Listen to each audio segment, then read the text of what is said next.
ആകാശവാണി.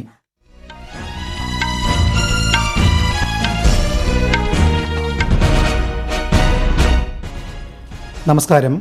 വാർത്തകൾ വായിക്കുന്നത് അനിൽകുമാർ.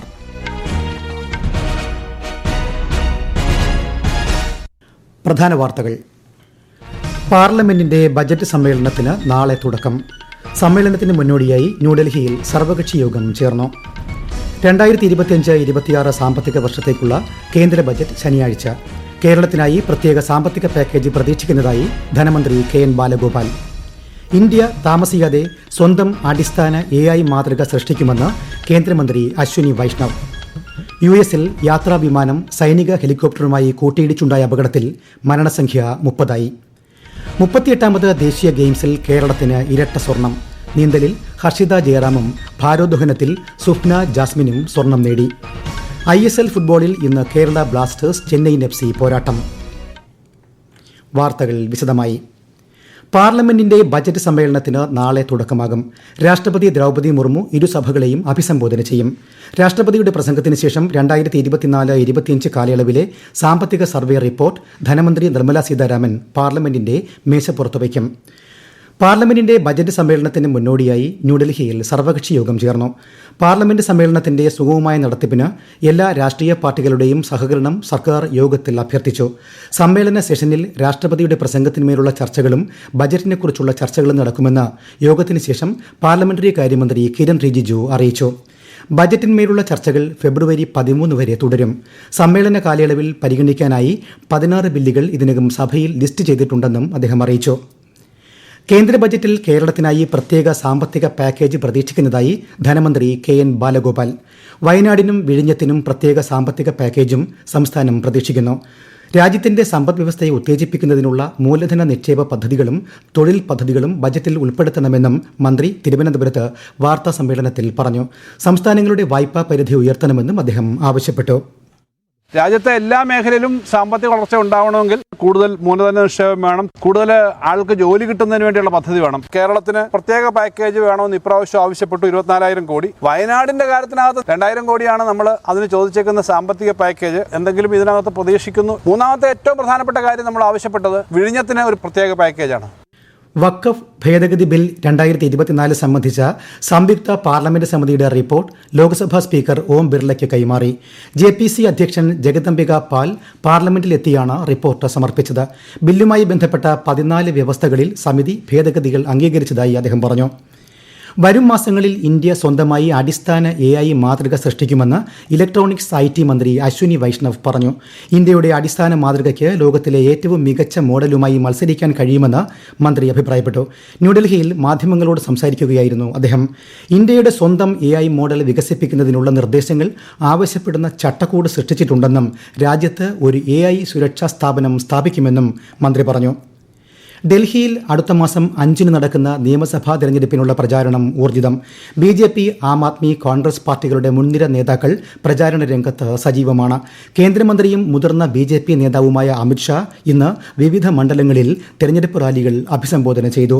ആം ആദ്മി ദേശീയ കൺവീനർ അരവിന്ദ് കെജ്രിവാളും സമാജ്വാദി പാർട്ടി നേതാവ് അഖിലേഷ് യാദവും നോർത്ത് വെസ്റ്റ് ഡൽഹിയിൽ റോഡ് ഷോയിൽ പങ്കെടുത്തു.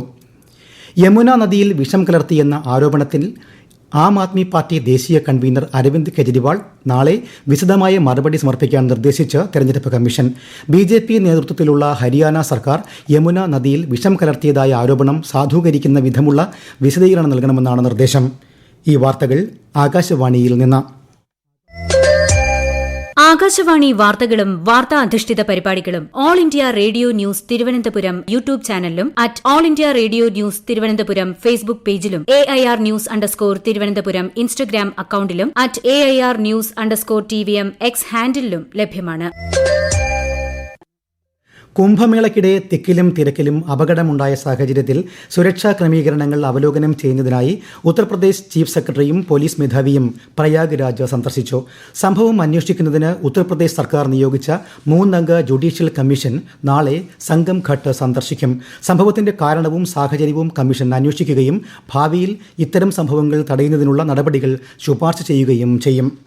പ്രയാഗ്രാജിലെ മഹാകുംഭമേള പ്രദേശത്ത് ഏർപ്പെടുത്തിയിരുന്ന വാഹന നിരോധനം അടുത്ത മാസം 4 വരെ ദീർഘിപ്പിച്ചു. ഈ കാലയളവിൽ അവശ്യ സർവീസ് വാഹനങ്ങൾക്ക് മാത്രമേ മേള പ്രദേശത്ത് പ്രവേശനം അനുവദിക്കുകയുള്ളൂവെന്ന് അധികൃതർ അറിയിച്ചു. ഇന്നലെ മൗനി അമാവാസി ദിനത്തിലെ മഹാകുംഭമേളയിൽ പങ്കെടുത്ത ഭക്തരുടെ മടക്കയാത്രയ്ക്കായി രാത്രി മുഴുവൻ 364 ട്രെയിനുകൾ തുടർച്ചയായി സർവീസ് നടത്തിയതായി കേന്ദ്ര റെയിൽവേ മന്ത്രി അശ്വിനി വൈഷ്ണവ് പറഞ്ഞു.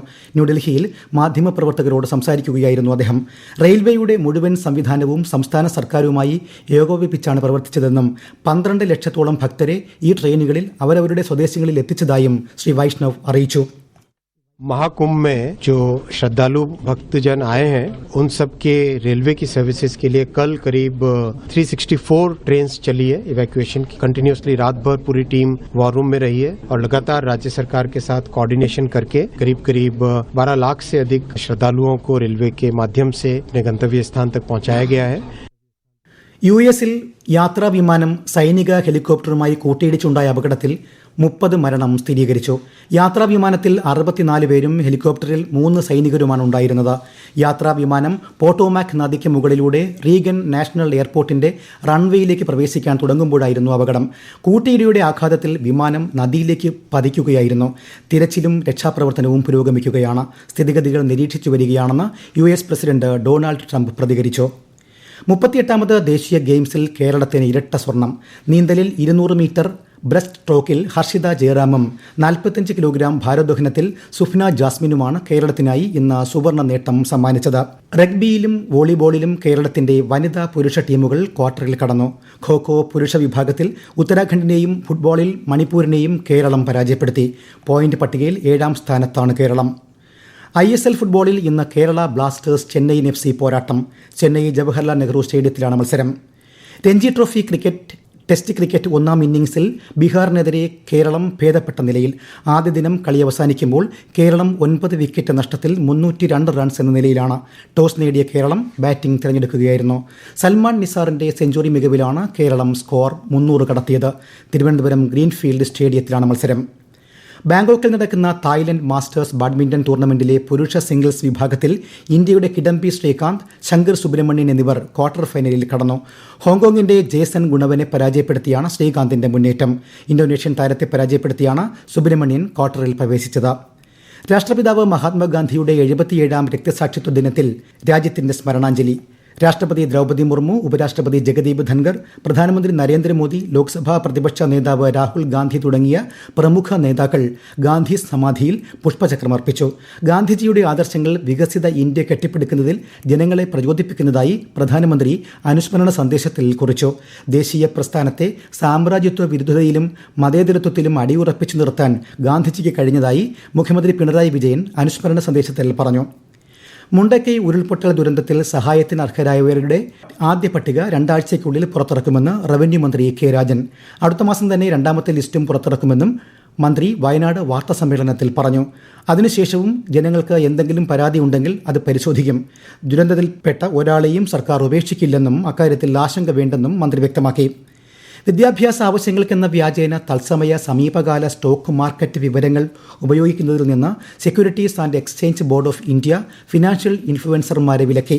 ഇനി മുതൽ 3 മാസത്തിന് മുൻപുള്ള വിവരങ്ങൾ മാത്രമേ വിദ്യാഭ്യാസ ആവശ്യങ്ങൾക്കായി അധ്യാപകർ ഉപയോഗിക്കാൻ പാടുള്ളൂവെന്ന് സെബി വ്യക്തമാക്കി. രാജ്യത്തെ ഡിജിറ്റൽ പണമിടപാടുകളിൽ വർധനവുണ്ടായതായി Reserve Bank of India. 2024 September വരെ 11.1% മുന്നേറ്റമാണ് രേഖപ്പെടുത്തിയത്. സെപ്റ്റംബറിൽ RBIയുടെ ഡിജിറ്റൽ പേയ്മെന്റ് സൂചികാ നിരക്ക് 465.5 ഉയർന്നു. മാർച്ചിൽ ഇത് 455.5 ആയിരുന്നു. പ്രധാന വാർത്തകൾ വീണ്ടും. പാർലമെന്റിന്റെ ബജറ്റ് സമ്മേളനത്തിന് നാളെ തുടക്കം. സമ്മേളനത്തിന് മുന്നോടിയായി ന്യൂഡൽഹിയിൽ സർവകക്ഷി യോഗം ചേർന്നു. 2025-26 സാമ്പത്തിക വർഷത്തേക്കുള്ള കേന്ദ്ര ബജറ്റ് ശനിയാഴ്ച. കേരളത്തിനായി പ്രത്യേക സാമ്പത്തിക പാക്കേജ് പ്രതീക്ഷിക്കുന്നതായി ധനമന്ത്രി KN ബാലഗോപാൽ. ഇന്ത്യ താമസിയാതെ സ്വന്തം അടിസ്ഥാന AI മാതൃക സൃഷ്ടിക്കുമെന്ന് കേന്ദ്രമന്ത്രി അശ്വിനി വൈഷ്ണവ്. യുഎസിൽ യാത്രാ വിമാനം സൈനിക ഹെലികോപ്റ്ററുമായി കൂട്ടിയിടിച്ചുണ്ടായ അപകടത്തിൽ മരണസംഖ്യ 30. 38ാമത് ദേശീയ ഗെയിംസിൽ കേരളത്തിന് ഇരട്ട സ്വർണം. നീന്തലിൽ ഹർഷിത ജയറാമും ഭാരോദ്വഹനത്തിൽ സുഫ്ന ജാസ്മിനും സ്വർണം നേടി. ISL ഫുട്ബോളിൽ ഇന്ന് കേരള ബ്ലാസ്റ്റേഴ്സ് ചെന്നൈയിൻ FC പോരാട്ടം. വാർത്തകൾ കഴിഞ്ഞു. അടുത്ത വാർത്താ പ്രക്ഷേപണം രാത്രി 8:35.